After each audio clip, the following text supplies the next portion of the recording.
Terhormat Bapak-Bapak, Ibu-Ibu, salam Pancasila.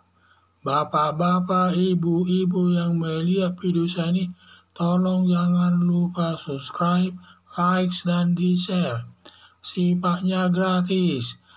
Pada hari Sabtu tanggal 1 Oktober tahun 2022 ini, saya akan mengomentari Lukas NMB resmi dicopot jabatan gubernur Papuanya. Lukas NMB melakukan perbuatan korupsi lebih 750 miliar dan membawa uang 500 miliar main judi atau kasino di Singapura, Malaysia, dan Filipina. Berdasarkan temuan PPATK sebagai pihak yang berwenang memeriksanya, dan Lukas NMB paling senang main judi di daerah Singapura, Malaysia, dan Filipina, dan dia poya-poya menuju ke sana. Kadang-kadang dia naik pesawat jet pribadi ke sana, menyewa jet pribadi, sehingga dia sangat mewah kalau main judi ke luar negeri. Setelah KPK memanggil Lukas NMB ke KPK sebanyak 2 kali, tetapi mangkir dari panggilan KPK. Diduga kalau dilakukan upaya paksa menangkap Lukas NMB dengan bantuan polisi, BRIMOB, dan militer, dikhawatirkan warga pendukungnya yang melindungi Lukas NMB yang bisa menimbulkan korban dari pihak polisi atau BRIMOB dan militer karena menghalang-halangi penangkapan tersebut. Berdasarkan ketentuan, karena KPK sudah menetapkan Lukas NMB sebagai tersangka, maka pemerintah mencopot jabatan gubernur Papua yang digantikan mantan Panglima OPM, Operasi Papua Merdeka. Mengingat Lukas NMB sudah dicopot jabatan gubernurnya, maka Lukas NMB tidak bisa masuk kantor dan tidak bisa menangani surat-surat penting lagi dan tidak berhak mengendalikan masyarakat Papua. Semua tugas-tugas terkait gubernur Papua ditangani penggantinya mantan Panglima OPM tersebut. Untuk menyelesaikan perkara Lukas NMB dapat disidangkan dengan sidang in absentia atau sidang tanpa dihadiri tersangka Lukas NMB.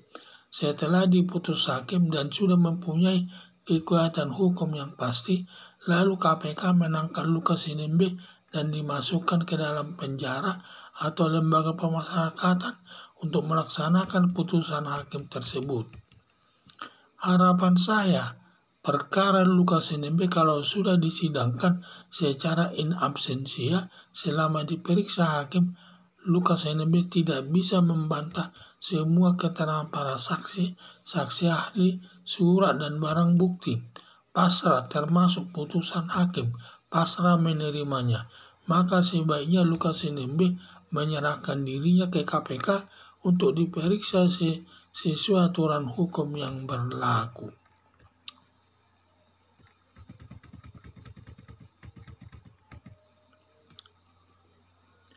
Lukas NMB melakukan perbuatan korupsi lebih 750 miliar dan membawa uang 500 miliar main judi di kasino di Singapura, Malaysia, dan Filipina.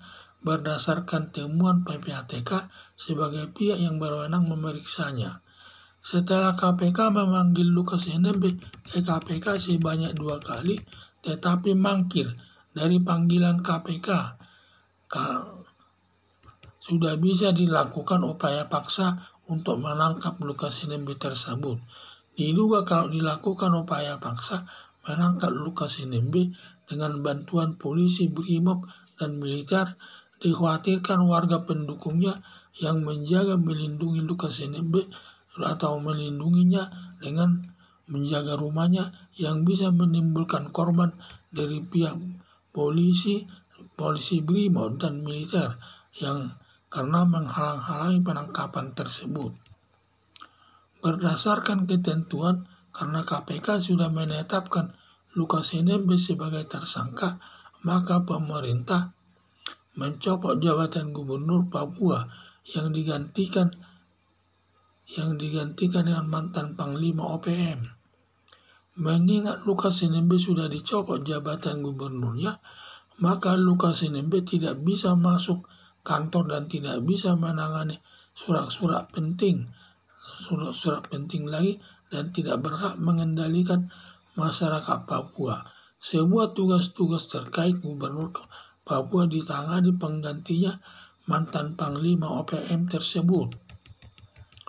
Untuk menyelesaikan perkara Lukas NMB dapat disidangkan dengan sidang in absentia atau sidang tanpa dihadiri tersangka Lukas NMB setelah diputus hakim dan sudah mempunyai kekuatan hukum yang pasti, lalu KPK menangkap Lukas NMB dan dimasukkan ke dalam penjara atau lembaga pemasyarakatan untuk melaksanakan putusan hakim tersebut.